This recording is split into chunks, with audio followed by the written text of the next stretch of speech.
Assalamualaikum warahmatullahi wabarakatuh. Alhamdulillah wassalatu wassalamu ala rasulillah wa ala alihi wa sahbihi wa mawala amma ba'du.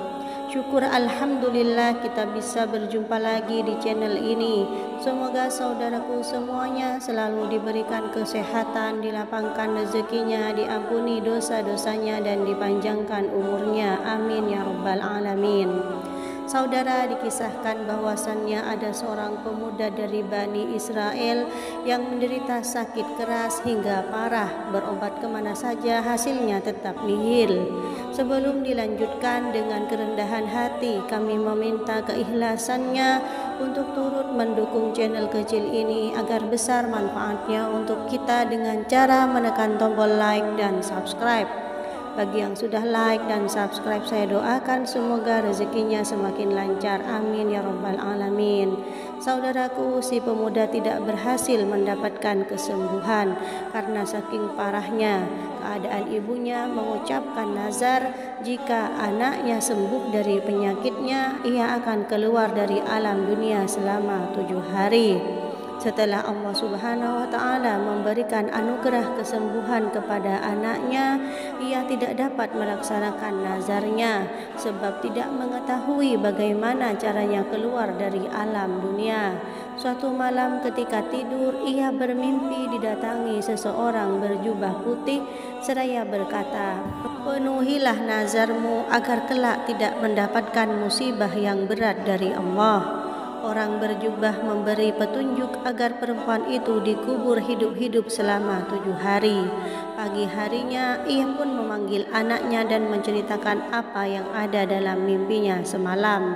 Lantas memerintahkan anaknya agar menggali kubur di tengah-tengah perkuburan umum dan menguburkannya si anak. Kemudian melaksanakan perintah dari ibunya. Ketika ibunya sudah turun ke liang lahat, ia berdoa, "Wahai Tuhanku, aku telah melakukan kewajibanku, melaksanakan nazarku, maka lindungilah aku di alam kubur dari segala mara bahaya." Selesai berdoa, anaknya menutup kuburan itu dengan tanah kemudian pulang. Dari dalam kuburan, perempuan itu melihat cahaya memancar dari atas kepalanya. Setelah dilihat, ternyata ada lubang seperti jendela. Diintipnya lubang itu. Alangkah terkejutnya ia melihat ada taman besar di dalamnya. Ada 2 orang perempuan yang sedang duduk. Keduanya memanggil-manggil, "Wahai perempuan, keluarlah dari tempatmu dan bergabunglah dengan kami." Tiba-tiba lubang itu menjadi lebar sehingga ia pun menyusul mereka.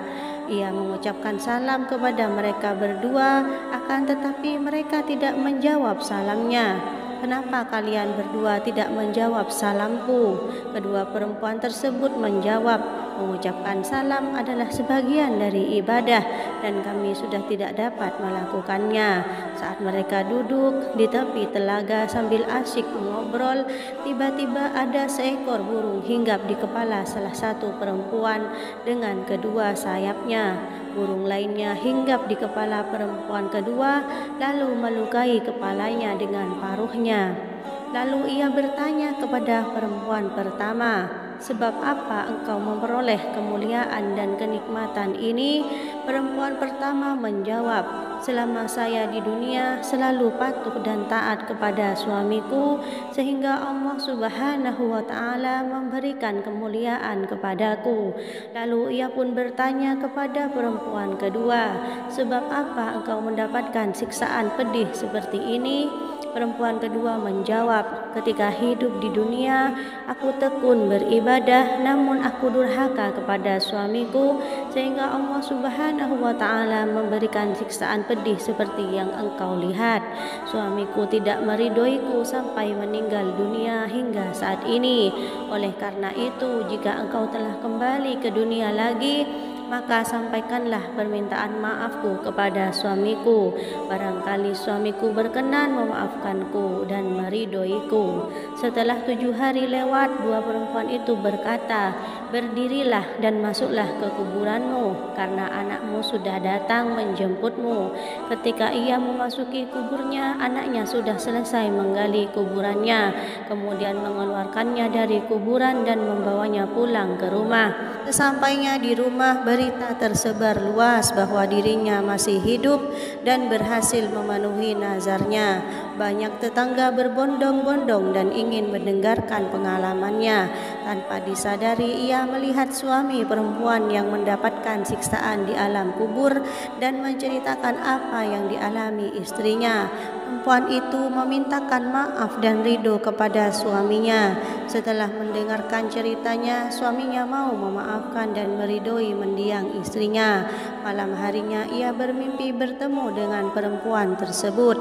Ia berkata, aku sekarang sudah terbebas dari siksaan berkat pertolonganmu. Mudah-mudahan kisah ini memberikan hikmah untuk kita semua dan Allah Subhanahu wa Ta'ala membalas dengan kebaikan dan mengampuni dari segala kesalahan. Wallahu a'lam bishawab. Wassalamualaikum warahmatullahi wabarakatuh.